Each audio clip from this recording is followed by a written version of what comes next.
Saudara-saudari terkasih, apakah saudara sudah memulai hari ini dengan penuh sukacita dan punya niat untuk berbuat baik meskipun kecil? Semoga Tuhan memberkati niat baik saudara. Anda dan saya pasti pernah, bahkan mungkin sering, bertanya diri tentang masa depan kita. Bagaimana nanti kita di masa depan? Kalau sudah tua, apakah ada yang mengurus dan sebagainya? Macam-macam.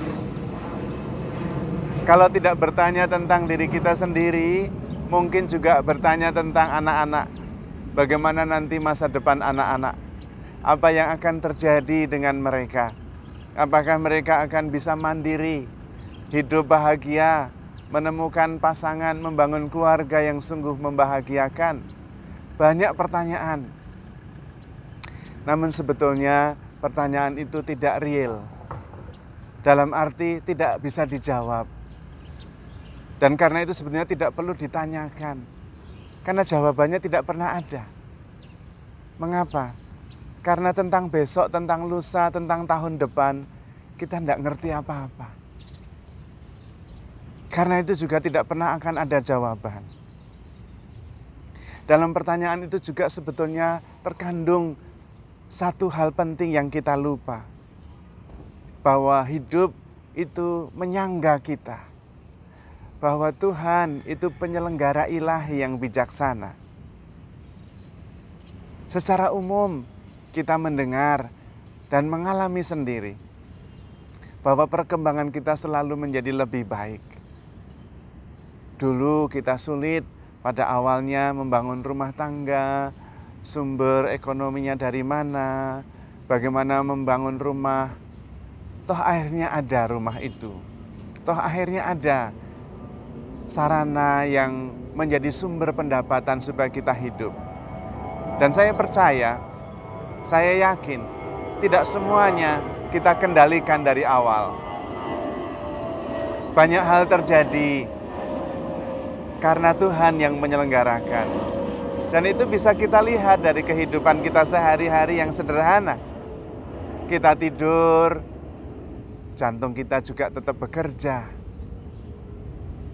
Paru-paru kita tetap juga bekerja. Sistem imunitas kita menghasilkan imun yang makin kuat. Padahal kita tidur, tidak buat apa-apa, tidak merencanakan apa-apa, tidak mikir apa-apa. Dan banyak hal sudah diberikan oleh Tuhan secara cuma-cuma. Udara, oksigen, sebetulnya juga tanah dan air.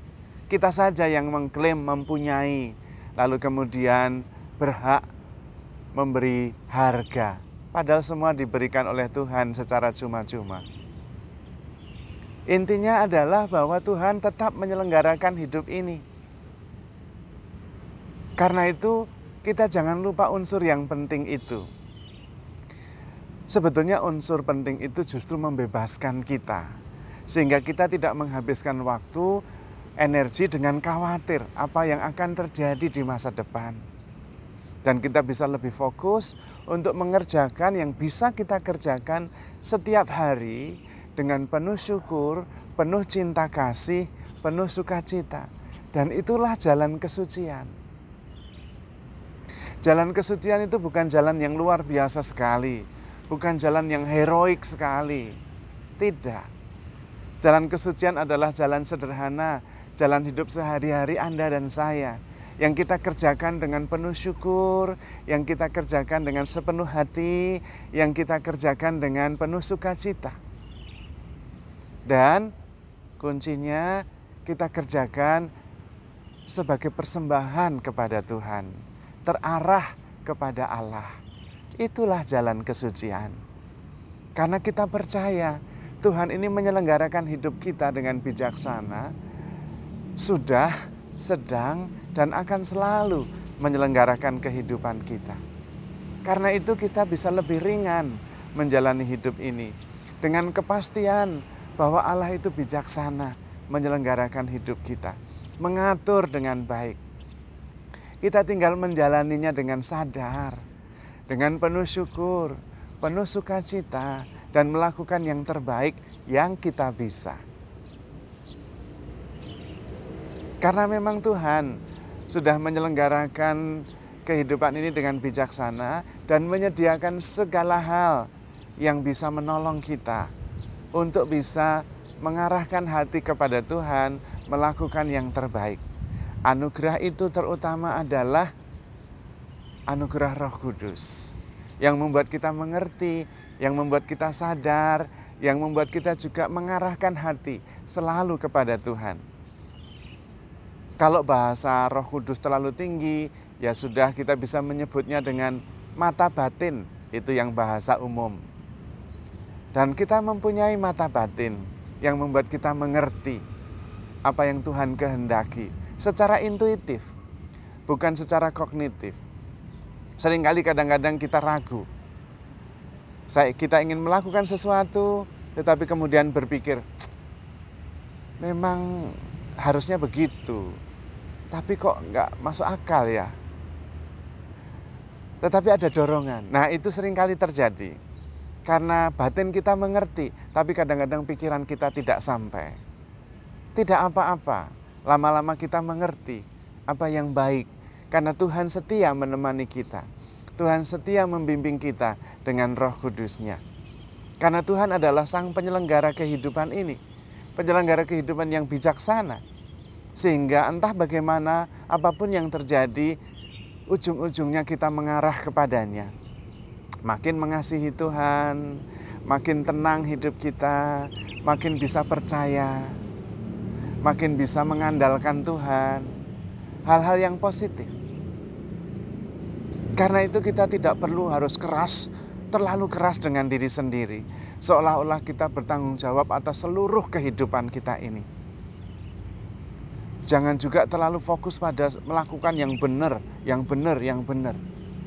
Itu baik, tapi benar saja tidak cukup.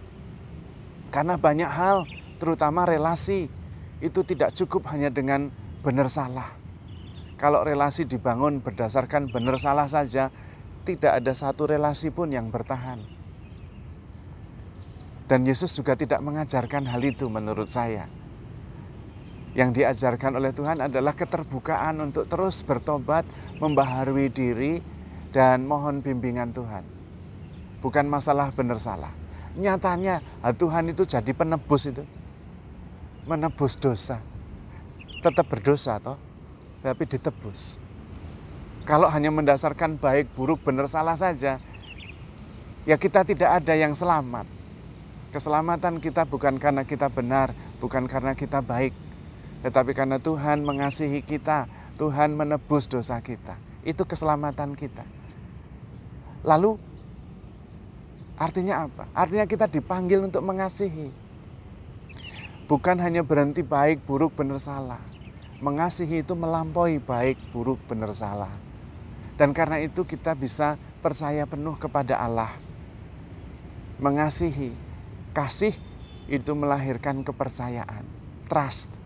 Dan disitulah kemudian hidup kita menjadi lebih ringan, lebih tenang. Karena ketika kita jatuh, kita bangun lagi. Dan kita juga tidak menghakimi siapapun juga. Karena kita sama-sama sedang dalam perkembangan, pertumbuhan. Menjadi makin baik, makin berkenan kepada Allah. Berjuang bersama. Dan tetap dengan kepercayaan bahwa kita berjuang tidak sendirian. Tuhan selalu menemani kita, Immanuel, dan menuntun kita. Karena Tuhan adalah Sang penyelenggara kehidupan yang bijaksana. Yang sebetulnya mengajak kita untuk melakukan yang terbaik yang kita bisa.